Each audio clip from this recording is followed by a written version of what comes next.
তীর্থযাত্রায় যাওয়ার পথে রাতের ট্রেনে যখন শুধু আমরা দুজন একটা কামরায় বসেছিলাম, শ্বশুরজি হঠাৎ তার ব্যাগ থেকে একটা লাল খাম বের করলেন এবং বললেন, এটা আমার জন্য, কিন্তু খুলতে হবে শুধুমাত্র তখন যখন গত মাসে আমরা হরিদ্বার যাচ্ছিলাম পরিবারের সবাই মিলে, কিন্তু শেষ মুহূর্তে আমার স্বামী আর শাশুড়ি বাতিল করে দিলেন, অসুস্থ বোধ করছিলেন। কিন্তু শ্বশুরজি বললেন, আমরা দুজনই যাব, টিকিট বুক করা আছে। ট্রেনে উঠলাম সন্ধ্যা ৬টায়।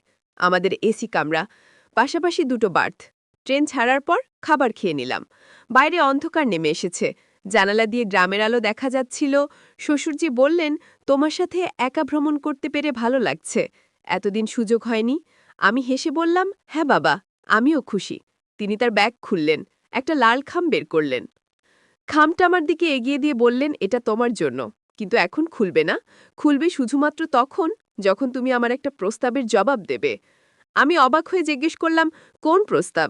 তিনি জানালার দিকে তাকিয়ে বললেন, দেখো, আমরা দুজন একসাথে তীর্থস্থানে যাচ্ছি, সেখানে গিয়ে আমরা একসাথে পূজা দেব, মানুষ আমাদের দম্পতি মনে করবে, কেউ জানবে না আমরা শ্বশুর বৌমা। আমি কিছু বলতে চাচ্ছিলাম, কিন্তু তিনি হাত তুলে থামালেন, বলেন, আমার কথা শেষ হতে দাও। আমি চাই আমরা সত্যিই দম্পতি হয়ে যাই। তুমি আমার স্ত্রী হও।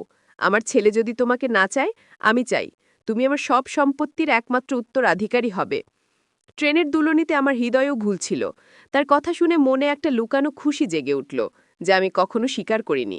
কিন্তু মুখে শক্ত করে বললাম, বাবা, আপনি কি বলছেন জানেন? এটা সম্ভব নয়। আমি আপনার পুত্রবধূ।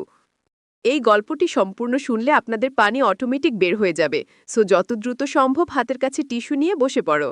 বিছানা চাদর যেন নষ্ট না হয় সেটা সম্পূর্ণ খেয়াল রাখার অনুরোধ জানিয়ে গল্পটি এখন শুরু করব। তার আগে সর্বশেষ অনুরোধ, দয়া করে এমন পানি বের করার গল্প নিয়মিত শুনতে আমাদের চ্যানেলটি সকলেই সাবস্ক্রাইব করুন। ধন্যবাদ। হ্যালো বন্ধুরা, আমার নাম মেহেরুন্নেসা খান। আমার বয়স ৩৯ বছর। আমার স্বামীর নাম তৌহিদ খান, বয়স ৪৩ বছর। আমাদের দুই সন্তান সাবিয়া আর রিয়ান। সাদিয়া ১৬ বছর বয়সী, কলেজে পড়ে। রিয়ান ১০ বছর বয়সী, স্কুলে যায়। আমার শ্বশুরজির নাম সালাহুদ্দিন খান, তিনি ৬১ বছর বয়সী। আমার শাশুড়ির নাম রেহানা খান, ৫৯ বছর। তারা দুজনেই বেশ সুস্থ এবং চালাক মানুষ। শ্বশুরজি একজন অবসরপ্রাপ্ত ব্যাংক ম্যানেজার, তার বেশ কিছু সম্পত্তি আছে ঢাকার মিরপুর এবং ধানমন্ডিতে। ট্রেনে শ্বশুরজি যখন এসব কথা বললেন, আমার মাথায় যেন বজ্রপাত হলো। কিন্তু একই সাথে একটা অদ্ভুত শিহরণ খেলে গেল পুরো শরীরে। তিনি আমার দিকে তাকিয়ে রইলেন, তার চোখে একটা অদ্ভুত আলো। আমি বললাম, বাবা, এটা ঠিক না। আমি তৌহিদের স্ত্রী, আপনার পুত্রবধূ। আমাদের দুটো সন্তান আছে, এসব কথা ভুলে যান। কিন্তু আমার গলা কাঁপছিল। আমি নিজেই বুঝতে পারছিলাম না কেন আমি এতটা অস্থির হয়ে উঠেছি। শ্বশুরজি মৃদু হাসলেন, বললেন, তোমার চোখ তোমার মুখের কথা মিথ্যা প্রমাণ করছে মেহেরুন। আমি জানি তুমি খুশি ন তৌহিদের সাথে। সে সারাদিন অফিসে থাকে, তোমার দিকে সময় দেয় না, রাতে বাসায় এসে খেয়ে ঘুমায়, তোমাকে স্পর্শ করে না মাসের পর মাস। আমি চমকে উঠলাম। এটা সত্যি ছিল। তৌহিদ গত ৩ মাস আমাকে ঠিকমতো স্পর্শ করেনি। অফিসের কাজের চাপ বলে সে সবসময় এড়িয়ে যায়। আমি একাকী ঘুমাই রাতের পর রাত। কিন্তু শ্বশুরজি এটা কিভাবে জানলেন? তিনি আরও কাছে এসে বসলেন, তার হাত আমার হাতের উপর রাখলেন, বললেন, আমি তোমাকে লক্ষ্য করি মেহেরুন, প্রতিদিন।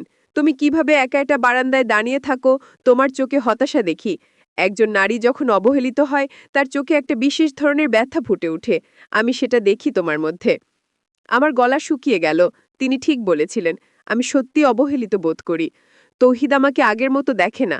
আমি যেন ঘরের একটা আসবাবপত্র হয়ে গেছি। শুধু রান্না করি, বাচ্চাদের দেখি আর ঘুমাই।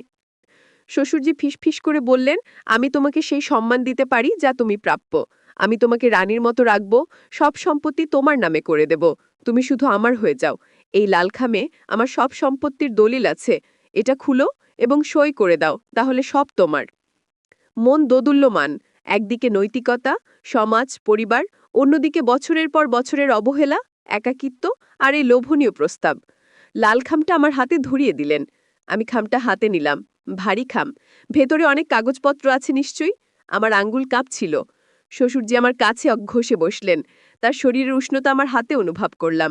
তিনি বললেন, খোলো মেহেরুন, ভেতরে দেখো কি আছে। ৭খানা সম্পত্তির দলিল, মিরপুর আর ধানমন্ডিতে। মোট ১০ কোটি টাকার সম্পত্তি, সব তোমার হবে। শুধু একটা শর্ত। আমি জিজ্ঞেস করলাম, কি শর্ত? আমার গলা প্রায় বেরোচ্ছিল না। তিনি বললেন, তুমি আমার সাথে এই তীর্থযাত্রায় আমার স্ত্রী হয়ে থাকবে। হোটেলে আমরা একসাথে একই ঘরে থাকব। সবার সামনে আমরা স্বামী স্ত্রী। আর যখন আমরা ঢাকায় ফিরব, তুমি তৌহিদকে ডিভোর্স দেবে, আমার সাথে বিয়ে করবে। ট্রেনের ভেতর হঠাৎ প্রচণ্ড গরম লাগতে শুরু করলো।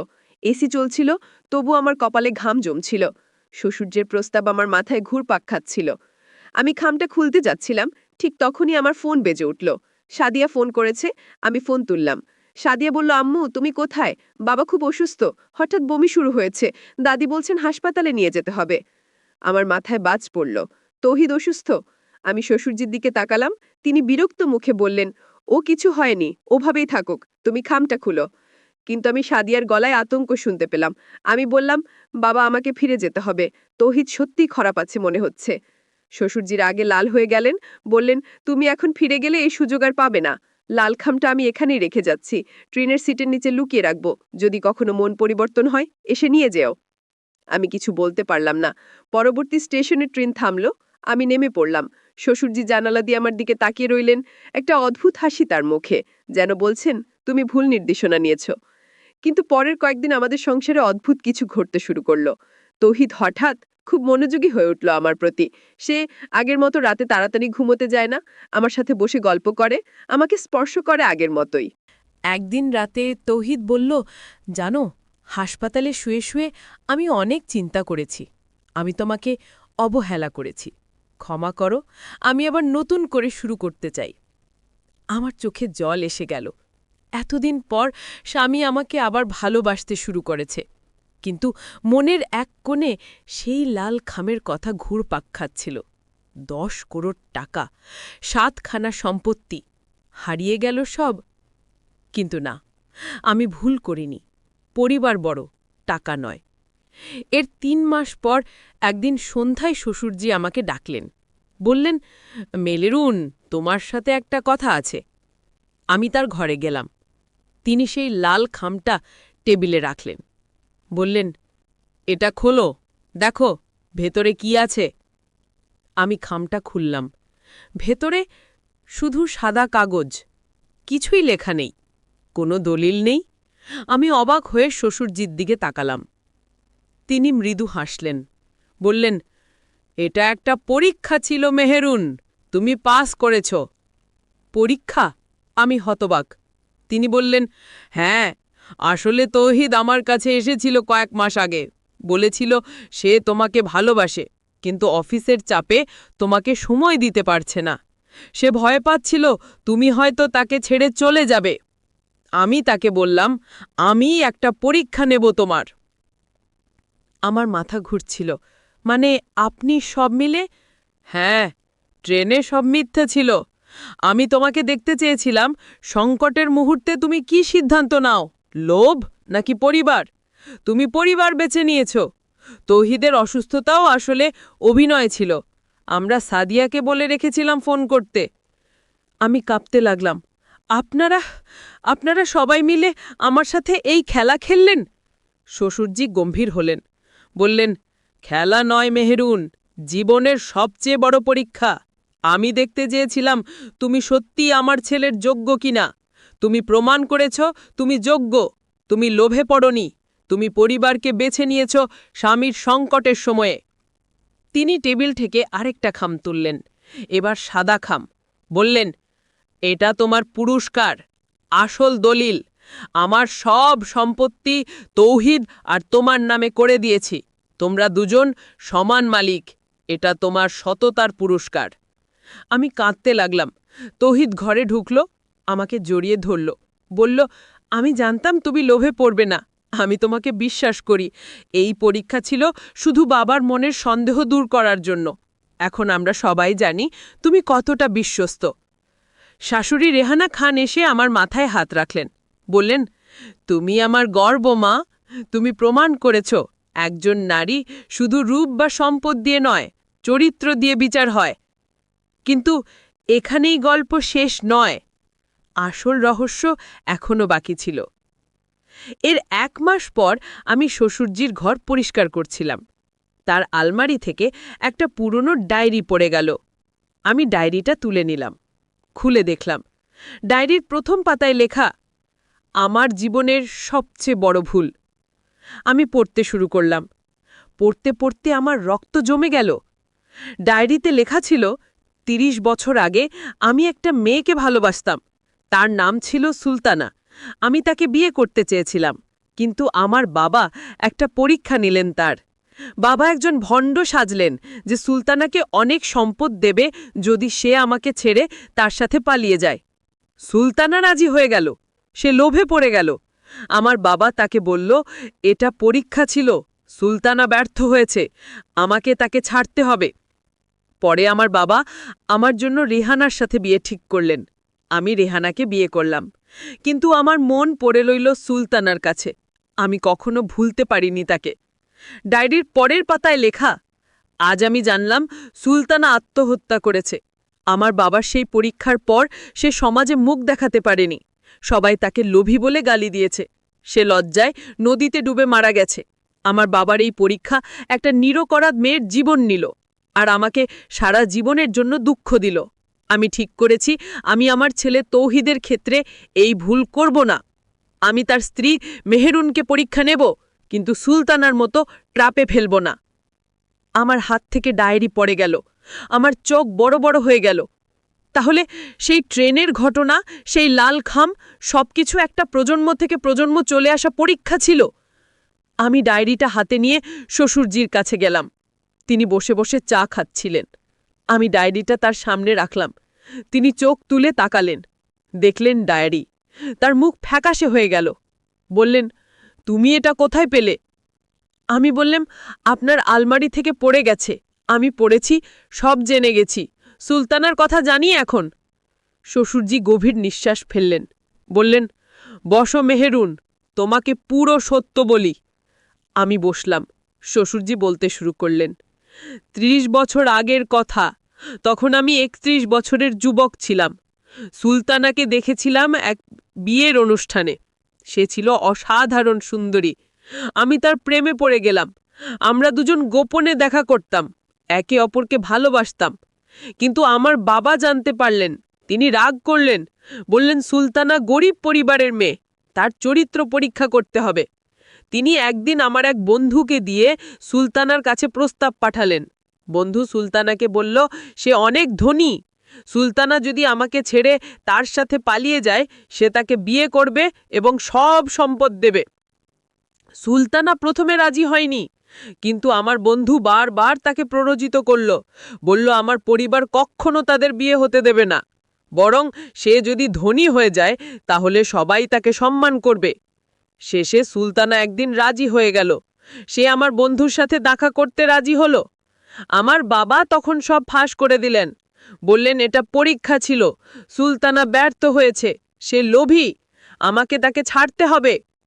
শ্বশুরজি থামলেন, তার চোখে জল। তিনি বললেন, আমি সুলতানার সাথে শেষবার দেখা করেছিলাম। সে কাঁদছিল, বলছিল সে আসলে পরীক্ষা দিতে রাজি হয়েছিল কারণ সে আমাদের সম্পর্ককে প্রমাণ করতে চেয়েছিল। সে ভেবেছিল যদি সে এই প্রলোভন প্রত্যাখ্যান করে শেষ মুহূর্তে, তাহলে আমার পরিবার তার চরিত্র বুঝবে। কিন্তু আমার বাবা তাকে সেই সুযোগ দেননি। তিনি প্রথমবার রাজি হওয়ার পরই সব ফাঁস করে দেন। সুলতানা গ্রামে ফিরে গেল। সেখানে খবর ছড়িয়ে গেল সে টাকার লোভে প্রেমিককে ছেড়ে অন্য পুরুষের সাথে পালাতে রাজি হয়েছিল। গ্রামের মানুষ তাকে ঘৃণা করতে লাগলো। তার পরিবার তাকে বাড়ি থেকে বের করে দিল। ১ মাস পর সুলতানা নদীতে ঝাঁপ দিয়ে আত্মহত্যা করল। আমার চোখে জল ঝরছিল। শ্বশুরজি বললেন, আমি সারা জীবন এই অপরাধ বোধ নিয়ে বেঁচে আছি। আমি রেহানাকে বিয়ে করেছি, কিন্তু তখনও তাকে পুরোপুরি ভালোবাসতে পারিনি। সুলতানার মুখ আমার চোখের সামনে ভাসে প্রতিদিন। যখন তৌহিদ তোমাকে বিয়ে করলো, আমি ভয় পেলাম। ভাবলাম তোমার চরিত্রও পরীক্ষা করতে হবে। কিন্তু আমি সুলতানার ভুল করতে চাইনি, তাই আমি ট্রেনে তোমাকে সেই প্রস্তাব দিলাম। কিন্তু এবার আমি নিশ্চিত করলাম যে পরীক্ষাটা ন্যায্য হবে। তুমি যদি লোভে পড়তে, আমি তোমাকে সুযোগ দিতাম ফিরে আসার। কিন্তু তুমি প্রথমবারেই লোভ প্রত্যাখ্যান করেছ। তুমি পরিবার বেছে নিয়েছ স্বামীর সংকটের সময়ে। আমি জিজ্ঞাসা করলাম, কিন্তু সুলতানার মৃত্যুর পর আপনি কেন আপনার বাবাকে ক্ষমা করলেন? কেন তার পদ্ধতি অনুসরণ করলেন? শ্বশুরজি বললেন, আমি আমার বাবাকে কখনো ক্ষমা করিনি, কিন্তু সমাজ, পরিবার সব কিছু আমাকে চাপ দিল। আমাকে বলা হলো সুলতানা সত্যিই লোভী ছিল, না হলে প্রথমবারই রাজি হতো না। আমি দুর্বল হয়ে গেলাম, বিশ্বাস করে ফেললাম। কিন্তু বছরের পর বছর কেটে যাওয়ার পর আমি বুঝলাম সত্য। সুলতানা লোভী ছিল না, সে শুধু আমাদের ভালোবাসা প্রমাণ করতে চেয়েছিল। আমার বাবার পরীক্ষা পদ্ধতি ভুল ছিল, মানুষকে এভাবে ফাঁদে ফেলা উচিত নয়। তাই যখন তোমাকে পরীক্ষা নিলাম, আমি নিশ্চিত করলাম যে পরীক্ষাটা ন্যায্য থাকে। তুমি যদি ভুলও করতে, আমি তোমাকে ফিরে আসার সুযোগ দিতাম। কিন্তু তুমি ভুল করনি, তুমি সুলতানার চেয়ে শক্তিশালী প্রমাণিত হয়েছ। আমি শ্বশুরজির হাত ধরলাম, বললাম, বাবা, সুলতানা ভুল করেনি, আপনার বাবা ভুল করেছেন। এবং আপনিও ভুল করেছেন আমাকে পরীক্ষা নিয়ে। মানুষকে পরীক্ষা নেওয়া উচিত নয়, বিশ্বাস করা উচিত। শ্বশুরজি মাথা নিচু করলেন, বললেন, তুমি ঠিক বলেছ মা, আমি ভুল করেছি। আমি সুলতানার স্মৃতির কাছে ক্ষমা চাই। আমি তোমার কাছেও ক্ষমা চাই। সেদিন রাতে আমি তৌহিদকে সব বললাম, ডায়েরির কথা, সুলতানার কথা। তৌহিদ শুনে হতবাক হল, বলল, আমি জানতাম না বাবার এমন অতীত আছে। আমি ভেবেছিলাম পরীক্ষাটা শুধু আমার মনের সন্দেহ দূর করার জন্য, কিন্তু আসলে এটা বাবার অতীতের অপরাধবোধ থেকে এসেছে। পরের দিন আমরা সবাই মিলে একটা সিদ্ধান্ত নিলাম। আমরা সুলতানার গ্রামে যাব, তার কবর খুঁজব, তার পরিবারকে খুঁজব, তাদের কাছে ক্ষমা চাইব। আমরা যাত্রা শুরু করলাম। শ্বশুরজি, শাশুড়ি, তৌহিদ, আমি, সাদিয়া আর রিয়ান সবাই মিলে গাড়িতে করে সুলতানার গ্রামে পৌঁছলাম। গ্রামে গিয়ে খোঁজ করতে লাগলাম। কিছু বয়স্ক মানুষ সুলতানার কথা মনে করতে পারলেন। তারা বললেন, হ্যাঁ, সুলতানা, সেই মেয়ে যে নদীতে ঝাঁপ দিয়েছিল। তার কবর ওই দিকে, গোরস্তানের কোণে। আমরা গোরস্তানে গেলাম। সুলতানার কবর পেলাম। একটা ছোট্ট কবর, কোনো নাম লেখা নেই, শুধু একটা পাথর রাখা আছে। শ্বশুরজি কবরের সামনে বসে পড়লেন, কাঁদতে লাগলেন। বললেন, সুলতানা, আমি ক্ষমা চাই। আমি তোমাকে রক্ষা করতে পারিনি। আমার দুর্বলতার কারণে তুমি মারা গেলে। আমি সারা জীবন এই অপরাধ বোধ বয়ে বেরিয়েছি। শাশুড়ি রেহানা খান তার পাশে বসলেন। তিনিও কাঁদছিলেন। বললেন, সুলতানা, আমি জানি তুমি সালাউদ্দিনকে ভালোবাসতে। আমি তার দ্বিতীয় পছন্দ ছিলাম, কিন্তু আমি তাকে খুশি করার চেষ্টা করেছি সারা জীবন। তোমাকে আমি ঈর্ষা করিনি, বরং তোমার জন্য দুঃখ বোধ করেছি। আমরা সবাই কবরের সামনে দাঁড়িয়ে প্রার্থনা করলাম, সুলতানার আত্মার শান্তি কামনা করলাম। এরপর আমরা সুলতানার পরিবার খুঁজতে শুরু করলাম। গ্রামের মানুষ বলল, সুলতানার মা এখনো বেঁচে আছেন, অনেক বৃদ্ধা হয়ে গেছেন, একটা ছোট্ট বাড়িতে একা থাকেন। আমরা সেই বাড়িতে গেলাম। দরজা খুলে এক বৃদ্ধা মহিলা বেরিয়ে এলেন। তার বয়স হবে ৮০-র কাছাকাছি, চোখে ঝাপসা দেখেন। শ্বশুরজি তার সামনে দাঁড়ালেন, বললেন, আপনি কি সুলতানার মা? বৃদ্ধা মহিলা বললেন, হ্যাঁ। তুমি কে? শ্বশুরজি বললেন, আমি সালাউদ্দিন খান, সুলতানার প্রেমিক ছিলাম। বৃদ্ধা মহিলার চোখ বড় হয়ে গেল। তিনি শ্বশুরজির মুখের দিকে তাকালেন, তারপর হঠাৎ কেঁদে ফেললেন। বললেন, তুমি তুমি এসেছ ৩০ বছর পর। শ্বশুরজি হাঁটু গেড়ে বসলেন, বললেন, আমি ক্ষমা চাইতে এসেছি। আমি আপনার মেয়েকে রক্ষা করতে পারিনি। আমার দুর্বলতার জন্য সে মারা গেল। আমি সারা জীবন এই অপরাধ বোধ বয়ে বেরিয়েছি। বৃদ্ধা মহিলা তার হাত শ্বশুরজির মাথায় রাখলেন, বললেন, আমি তোমাকে ক্ষমা করি বাবা। সুলতানাও তোমাকে ক্ষমা করে দিয়েছে। সে মারা যাবার আগে একটা চিঠি লিখে গিয়েছিল। সেখানে লিখেছিল তুমি দোষী নাও, তোমার বাবা দোষী আর সমাজ দোষী। বৃদ্ধা মহিলা ঘরের ভেতর থেকে একটা পুরনো চিঠি বের করে আনলেন, হলুদ হয়ে গেছে। শ্বশুরজিকে দিলেন। শ্বশুরজি চিঠিটা খুললেন, পড়তে শুরু করলেন। চিঠিতে সুলতানা লিখেছিলেন, প্রিয় সালাউদ্দিন, আমি জানি তুমি আমাকে খুঁজে বের করবে। তুমি আমার কাছে আসবে, কিন্তু তখন হয়তো অনেক দেরি হয়ে যাবে। আমি আর বেঁচে থাকব না। আমি তোমাকে দোষ দিই না। তুমি দুর্বল ছিলে, তোমার বাবার চাপ সহ্য করতে পারোনি। কিন্তু মনে রেখো, প্রেম দুর্বলদের জন্য নয়, প্রেম শক্তিশালীদের জন্য। আমি জানি আমার চলে যাবার পর তুমি অপরাধ বোধে ভুগবে, কিন্তু তুমি এই অপরাধ বোধ দিয়ে কিছু ভালো করো, অন্যদের ভুল থেকে রক্ষা করো, কাউকে আমার মতো ফাঁদে খেলো না। আমি তোমাকে ভালোবাসি, সব সময় ভালোবাসব, পরের জন্মেও। তোমার সুলতানা। শ্বশুরজি চিঠি পড়ে শেষ করে মাটিতে বসে পড়লেন, কাঁদতে লাগলেন। আমরা সবাই কাঁদছিলাম। বৃদ্ধা মহিলা বললেন, সুলতানা ভালো মেয়ে ছিল, সে লোভী ছিল না, সে শুধু তোমাদের ভালোবাসা প্রমাণ করতে চেয়েছিল। কিন্তু সমাজ তাকে বুঝল না, তারা তাকে একটা ভুল সিদ্ধান্তের জন্য চিরকাল শাস্তি দিল। আমরা সেদিন বৃদ্ধা মহিলার সাথে অনেকক্ষণ বসে রইলাম। শ্বশুরজি তাকে কিছু টাকা দিতে চাইলেন, কিন্তু তিনি নিলেন না। বললেন, টাকা দিয়ে কি হবে, আমার মেয়ে ফিরে আসবে। কিন্তু আমরা জোর করে তাকে কিছু টাকা দিলাম। বললাম, এটা ক্ষমা চাওয়ার টাকা নয়, এটা সুলতানার স্মৃতি রক্ষার জন্য। তিনি সুলতানার কবরের পাশে একটা স্মৃতিফলক তৈরি করাবেন, যেখানে লেখা থাকবে, সুলতানা একজন ভালো মানুষ ছিলেন, যিনি সমাজের অন্যায়ের শিকার হয়েছিলেন। ফেরার পথে গাড়িতে সবাই চুপচাপ। শ্বশুরজি জানলা দিয়ে বাইরে তাকিয়ে আছেন। হঠাৎ বললেন, মেহেরুন্নিসা, তোমাকে ধন্যবাদ। আমি অবাক হলাম। কেন বাবা? তিনি বললেন, তুমি আমাকে সুলতানার কাছে ফিরিয়ে নিয়ে গেলে, ৩০ বছরের অপরাধ বোধ থেকে মুক্তি দিলে। আমি এখন শান্তি পেয়েছি। তৌহিদ বলল, বাবা, এখন থেকে আমরা প্রতি বছর সুলতানার কবরে যাব, তার স্মৃতি জীবিত রাখব। সাদিয়া জিজ্ঞেস করল, দাদু, আপনি সুলতানা আন্টিকে এখনো ভালোবাসেন? শ্বশুরজি হাসলেন, বললেন, হ্যাঁ মা, প্রথম ভালোবাসা কখনো মরে না, কিন্তু তোমার দাদিকেও আমি সম্মান করি। সে আমার সাথে সারা জীবন কাটিয়েছে, তাকে ছাড়া আমি বাঁচতে পারবো না। শাশুড়ি রেহানা খান শ্বশুরজির হাত ধরলেন, বললেন, আমি জানতাম তুমি সুলতানাকে ভুলোনি, কিন্তু আমি কখনো ঈর্ষা করিনি, কারণ আমি জানি তুমি আমাকেও ভালোবাসো, ভিন্নভাবে। এভাবে আমাদের পরিবারে একটা পুরনো রহস্যের সমাধান হলো। সুলতানার আত্মার শান্তি পেল, শ্বশুরজি তার অপরাধ বোধ থেকে মুক্তি পেলেন। কিন্তু গল্প এখানেও শেষ নয়। এরপর ৬ মাস পর একদিন আমার দরজায় কড়া নাড়ার শব্দ হলো। আমি দরজা খুললাম। একজন মধ্যবয়সী মহিলা দাঁড়িয়ে আছেন। তিনি বললেন, আপনি মেহেরুন্নিসা খান?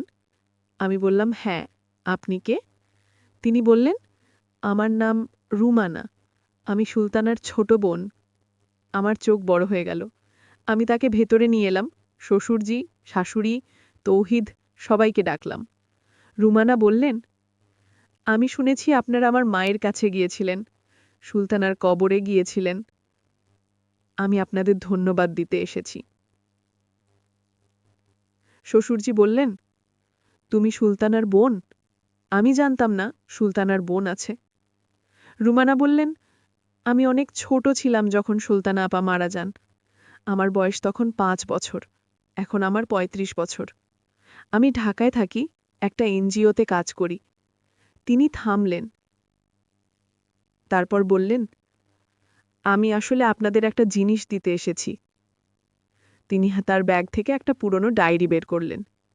বললেন, এটা সুলতানা আপার ডায়েরি, তিনি মারা যাবার আগে এটা লিখেছিলেন।